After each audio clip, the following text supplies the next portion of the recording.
Welcome to InTouch, dedicated to real estate professionals worldwide. We're here to educate you, entertain you, and empower you in all facets of real estate. Are you ready for the latest news, trends, and market updates? Then it's time to get in touch. Let's get underway with Rule 9, which is speak truth. And I'm going to start with a biblical verse. It says, "Do not let any unwholesome talk come out of your mouths, but only what is helpful for building others up according to their needs, that it may benefit those who listen." Wouldn't it be wonderful if the customers and clients spoke to us from that reference point? And what we can do as professionals is speak to them from that reference point. I'll read it again. "Do not let any unwholesome talk come out of your mouths, but only what is helpful for building others up according to their needs, that it may benefit those who listen." If you follow that verse and you speak truth, I can assure you your business will grow. First and foremost, you have to qualify your prospect. You now have the knowledge to overcome the hardest part of generating new business, which is the initial contact, step 1, and consistent follow-up, which is step 2. So you have made it to step 3. And this is where the fun begins. Before you book an appointment, establishing your prospect's qualifications to conduct the transaction before you spend any more time or energy with the prospect is paramount. Qualification means someone who is suitable and eligible to conduct the transaction.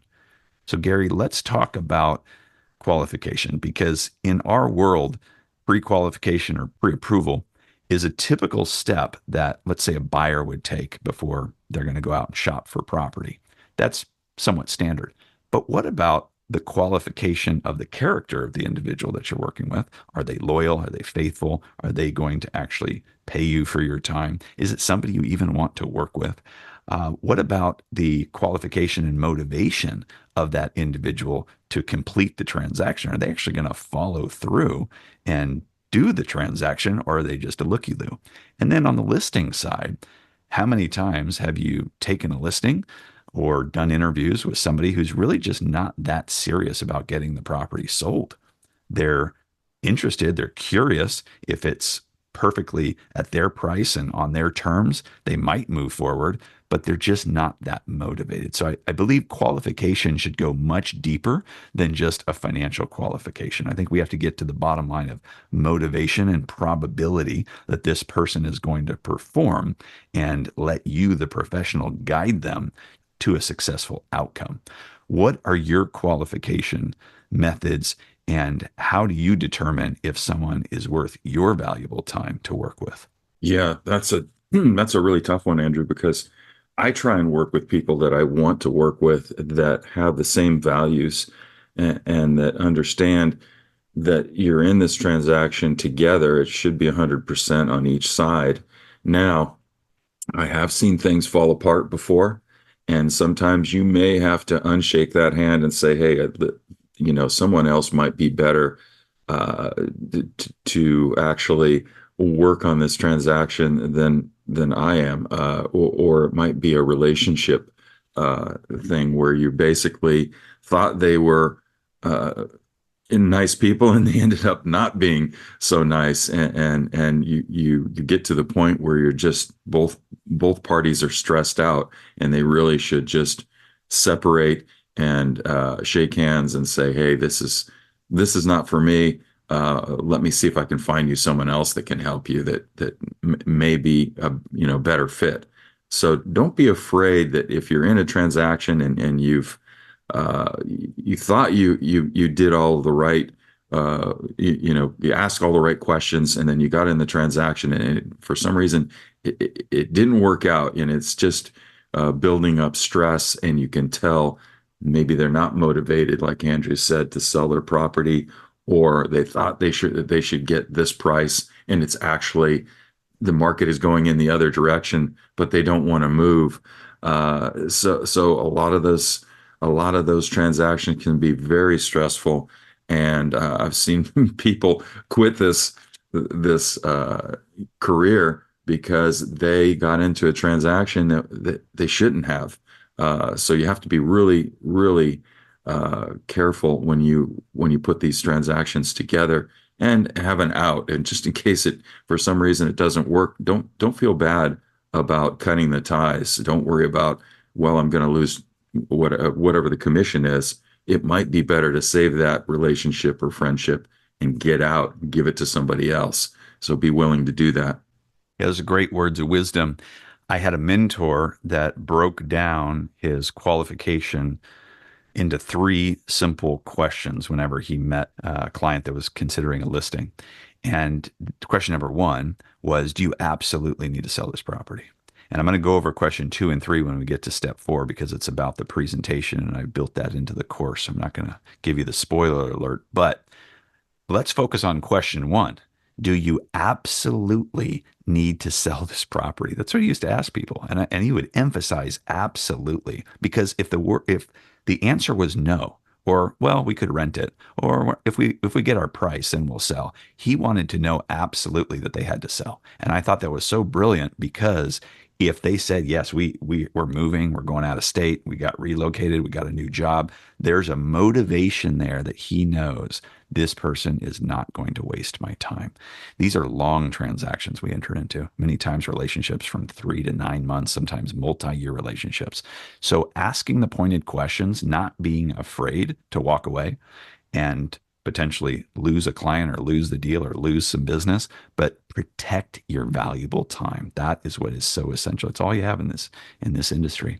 So in the business world, qualification typically means having the financial ability to complete a transaction. But as a reminder, there can be other qualifications depending on the product or service you provide.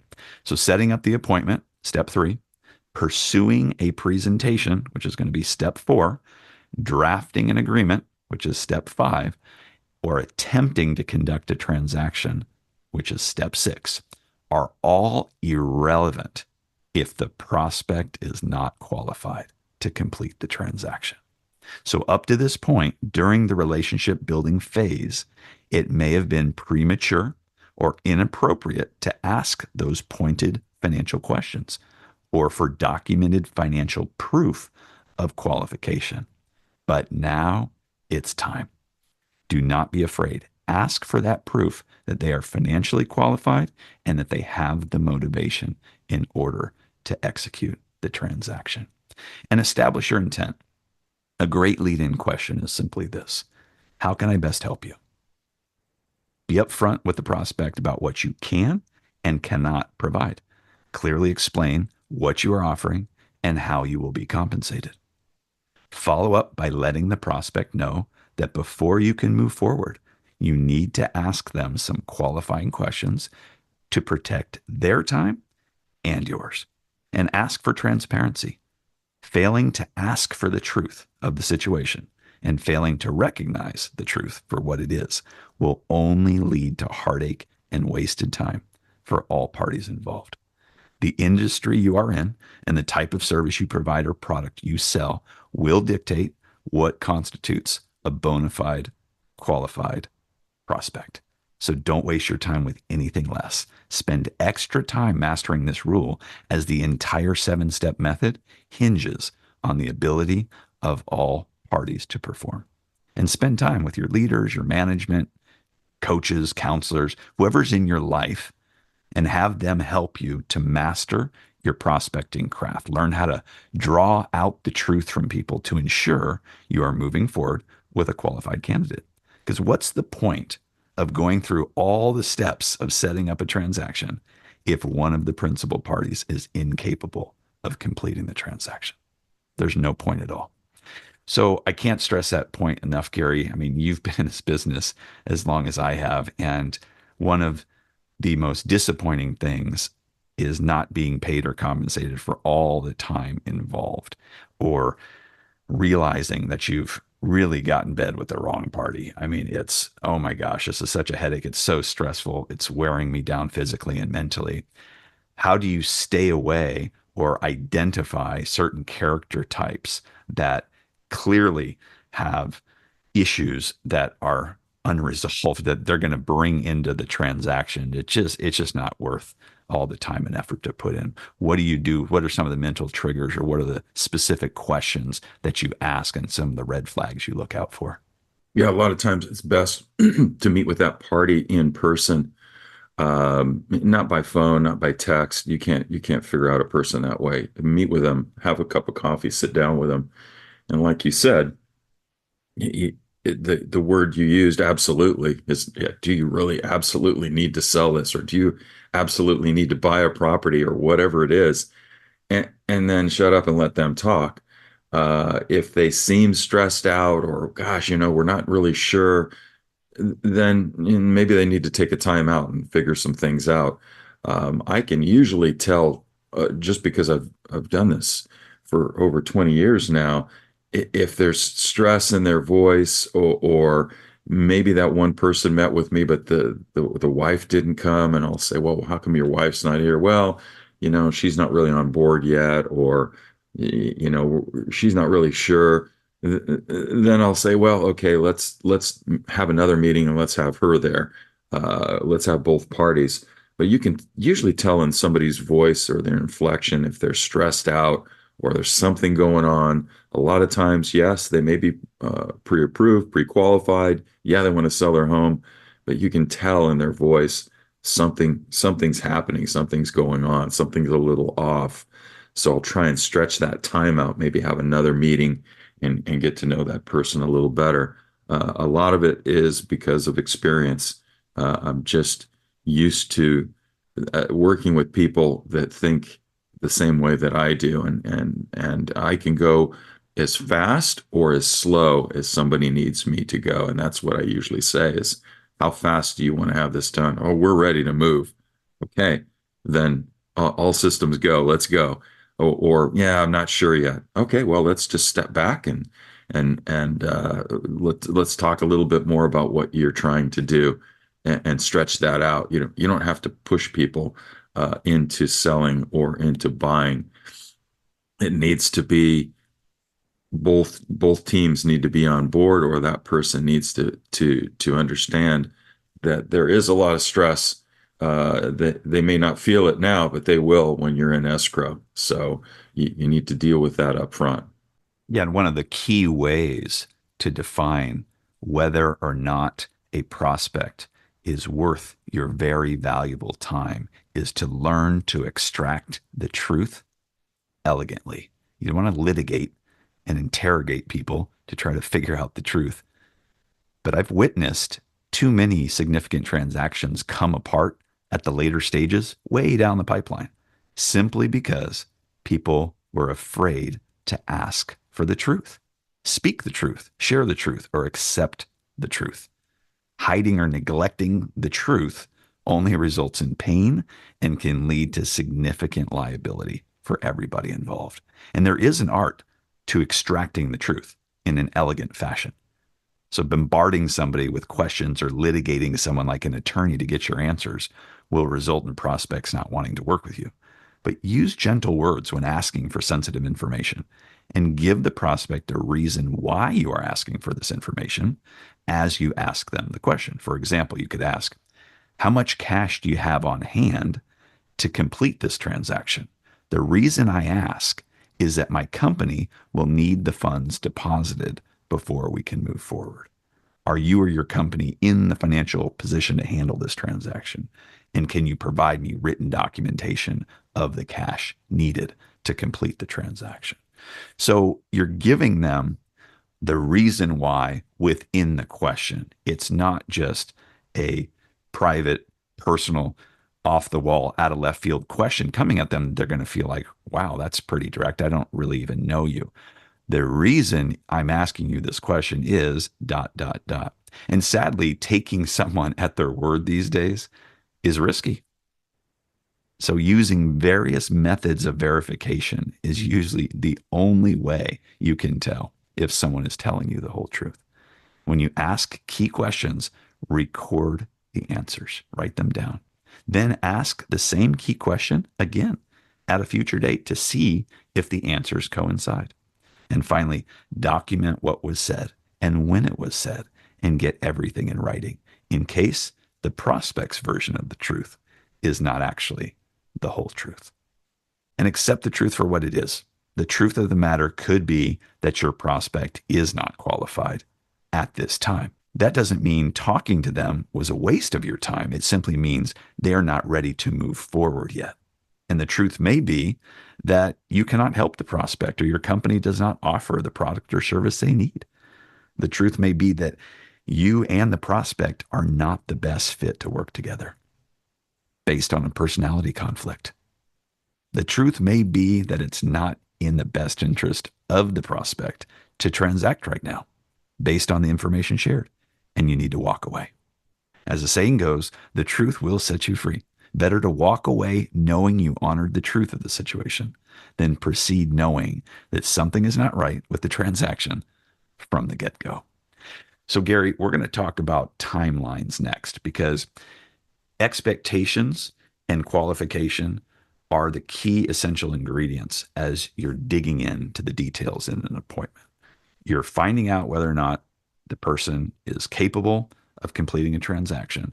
And then the next step is really to spell out the timelines so that proper expectations are put in place. What do you do on this front, and how do you set the expectations from the get-go? Yeah, depending on the client, either buyer or seller, timelines are different. Contingencies are different. But they're all the same because if you don't meet a certain timeline when you're in escrow and people don't understand what's expected of them, then it gets really tricky and very stressful on both ends when somebody is asking you, hey, you were supposed to have that deposit in by a certain time and you didn't do it. And then the next timeline wasn't met. You didn't have an inspection done when you were supposed to do it. So bringing those items up in the beginning and talking about them before you go into a transaction is the key. And that's one thing that I do is I'll bring up, for instance, a purchase agreement. Everybody should know what one looks like on both sides of a transaction. And I'll go through that purchase agreement and talk about timelines and contingencies. Because in our industry, Andrew, we use a lot of buzzwords and we talk real estate speak. And most people on the outside, they may know a little bit about that or what's an escrow. They may know what it is, they may not. So you need to give them the language so they understand what you're talking about when you say a contingency.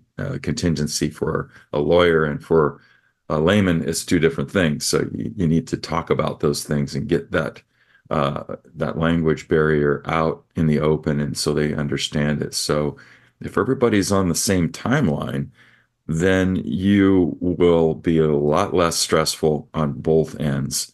So make sure you're having that honest dialogue ahead of time before you go into a transaction.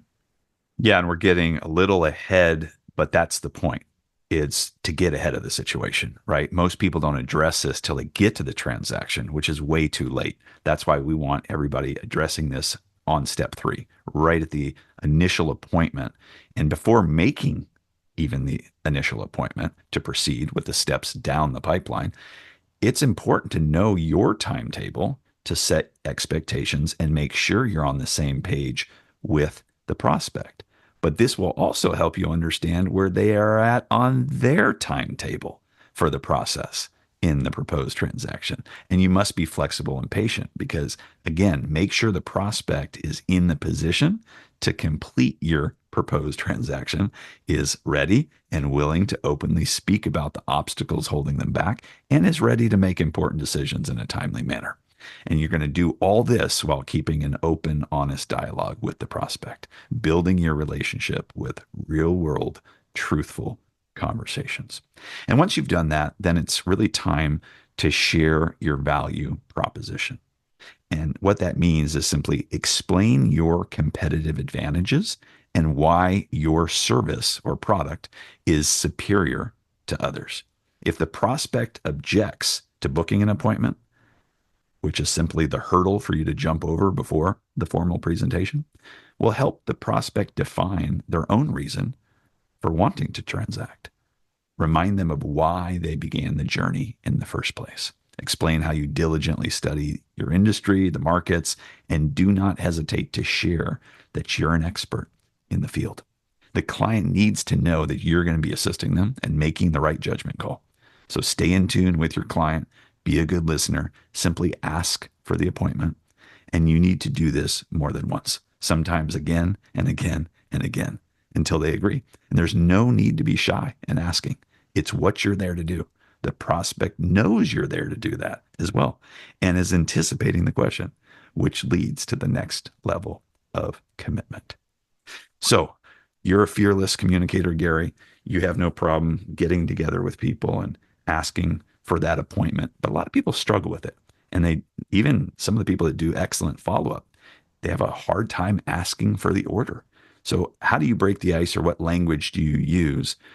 Let's get together and have a coffee, or when's the next time you're going to be in town? What are some of the word choices that you put within that internal script to get people to naturally just agree to appointments? Yeah, that one is easy for me because I like coffee, I like food. Most people do. They have to drink or eat, so it's pretty easy. Hey, when, like you said, when are you in town next? Or what time do you end your day? Is it 5 o'clock? Do you like to meet in the evenings, or is morning better for you? I like morning because I'm up early. I know that you are up early too, Andrew. So if I'm up at 6 o'clock and somebody has to be in at work at 8 or 9, they're usually surprised. Hey, I'll meet you at 6:30. I'll meet you at 7. Where do you work? Oh, I work in this area. Fantastic. I know there's a coffee shop right down the street. Let's get together in person and talk. That way we can kind of get to know each other and talk about my benefits, why you should work with me, why my benefits are different than they were 20 years ago. Well, I've learned a lot. I've made some mistakes, and now I can, talk to that and tell people that, I understand where the market is, and I understand, where are the best places to live? Where do you want to be? Where do you want to invest? Have those conversations. So like I said, making it easy, make the appointment easy for people, and go out of the way to meet them where they are, and it's really quite easy. Yeah, and emphasizing that unique value proposition. That's something you should memorize if you're unfamiliar with the term. What is your unique value proposition? What are the benefits and advantages of working with you?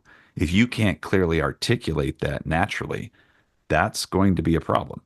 Because if they're meeting you, they don't know you, maybe you weren't referred by someone else. This is a stranger in so many ways. They're getting to know you and they want to know that it's worth their time to work with you. So communicate benefits and advantages. When requesting an appointment, always preface the request by sharing the benefits and advantages of meeting with you. Regardless of the product or service that you're promoting, if the benefits and advantages are not clearly communicated, your results will be minimal. So maximize your odds of success by getting right to the point of what you're offering, why the prospect should meet you, and the reason for the appointment. For example, I could make a call and say, "Hi, Bob, this is Andrew. The reason for my phone call is dot, dot, dot. Let's meet up soon so I can show you how it works. Are you able to meet this Wednesday at 11 to go over the benefits?" Very simple, right to the point. And if they're interested, it resonates, they're going to agree. Now, believe in the benefits. That's the other piece to the equation. If you don't believe in the benefits you're providing, again, that's going to be another problem. If you truly don't believe in the benefits you are promoting, there is no way you will be able to convince others they should buy into them. And if you are unsure of the product or service you offer, or are hesitant to recommend it because of inadequate training or fear, stop here. Reach out to your management or leadership team and spend time working on the underlying hesitation or fears. And you may need a personal coach or counselor to help you if you are struggling with fear or anxiety. But remember what you learned in Rule 3. Never take it personally. If the person you are offering your product or service to is not interested, they are not rejecting you. They are rejecting the product or service offered at this time. So stick with the facts and share the truth. Remember, you're simply helping others, make a business decision. Whether or not they transact, be relational with them. Always tell the truth. Never sacrifice your integrity to generate a transaction. Being honest and relational with your prospects ensures that you build strong relationships from day one that will pay dividends down the road. And ask for the appointment. I mean, now that you're in steady communication with your prospects, with this open and honest dialogue, it's time to book appointments. Once you've established qualification and shared your valued proposition, covering all the benefits and advantages of working with you, it should be an easy, natural next step. And to make those consistent appointments, you have to stay on target. Never make the focus of your appointment about your interests. Instead, the focus should always be relational. Make it about your client's needs and help them understand the steps necessary to meet those needs. Now, Gary, you're a great listener, and it's an attribute that I've found all successful salespeople have at the end of the day. If you're not a great listener and you're just a talker, you're not going to go far. People ultimately want to know that you clearly understand their needs and you're going to help them achieve their goals. There's the typical set of questions that you're going to have when you're on your appointment. And of course, they're going to ask you questions and sharing. But what do you do when you run into some prospects or clients that are a little bit more introvert, right? It's harder to draw things out of them. How do you initiate those conversations and get to the bottom of the truth so that you can make a decision how to move forward? Yeah, you really need to ask more open-ended questions, not yes or no questions. Uh, like you said, how much cash on hand do you have? And then they'll say, well, why are you asking me that? And then you tell them, well, and we need to know that because if we're going to go into a transaction that's $1 million, then I'll need to know how much money you have, uh, in your bank account, and so will the lender. So open-ended questions always best. And then if I'm in an appointment with somebody, I usually have a notepad with me and I'll write things down, and that just shows that you're interested. I forget very easily, so I need to write things down. It's good for me to write everything down and take notes, but it just shows that client that you are interested and you're serious about the relationship and the transaction going forward. Exactly. And finally, make your appointments count. During the appointment, simply listen and take great notes. Gather all the information you need so you're properly prepared when it comes time to move forward to creating and sharing your presentation, which is going to be in step 4. So that leads us to our paycheck principle number 9, which is learn the truth, then tell nothing but the truth. And we do have a section that we like to discuss each episode called Shape Your Character. And we take one core value and we put it in focus that relates to our topic of today. It's speak truth. But the core value in focus is education, because education will help you speak the truth. When you reflect on the ways to always be honest, consider how continued learning can help you master this rule by becoming a subject matter expert and pursuing advanced education in your industry. You will naturally wish to share everything you have learned with your prospects and correct them gently when they believe something to be factual that is inaccurate. In essence, the more educated you are, the easier it will be to simply share what you know to be the truth. And it will also help you avoid guessing, potentially misrepresenting when you are asked a question that you don't know the answer to. So rather than attempting to answer with a guess, you can avoid telling a mistruth by leaning on your network and sources of education to find out the right answer. Mistruths surface in a variety of ways, for a variety of reasons. When there is a motivation to conceal a matter, your education will help you reveal the truth. When a party attempts not to disclose material facts, your education will help you bring to the surface the fact that someone is trying to hide.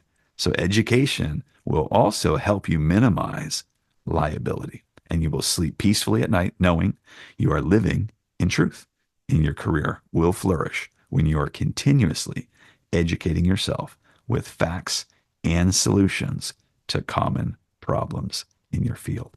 So, Gary, you're a lifelong student. I know you value education. What are your words of wisdom for the listeners of how critical education is and how that relates to truth? Well, I'm lucky to be working with AARE. That's not a plug, but education is very important for our company. And I know that Tiffany has a plethora of ways to grow your business, learn and educate about different contracts and things that are going on in the current market. And so we have a schedule that shows up every week, and you can see what classes to take. And if those classes are you look through them, there's not something there for you, then well, go to your local CAR or NAR organization, and they will have many classes that you can take. And especially now, Andrew, with all the recent changes that we've had in the contracts and commissions, you really need to be up on it, and you need to be educated on what's going on. Now, that may change next week, and it seems like things change quite fast in this industry. So you need to be up on it, and you need to understand your business. And the best way to do that is through classes and education. So that's always something you need to be up on, and make sure that you know your latest market trends and what's going on in your area. Yeah, and we'll bring Tiffany Moeller on to some of these podcasts and episodes in the future as we get a little further down the pipeline and we get to step 5 and step 6, which is the agreement and the transaction, because that's where the compliance comes in. That's where the knowledge of those contracts, the agreements in the real estate industry, the escrow period, all that's happening in step 5 and step 6. And so there's two parts of education that every sales professional in the real estate field must absolutely master. Number one is how to do the business itself, right? Which is all the contracts, the agreements, the fundamentals, the laws, the regulation, the processes. But number two is how to build a business. And so what we're talking about on the front side of 7 steps, step 1, step 2, step 3, and even delving into step 4, is how to build a business. If you don't have a business and don't have clients, step 4, 5, 6, 7 is irrelevant at the end of the day.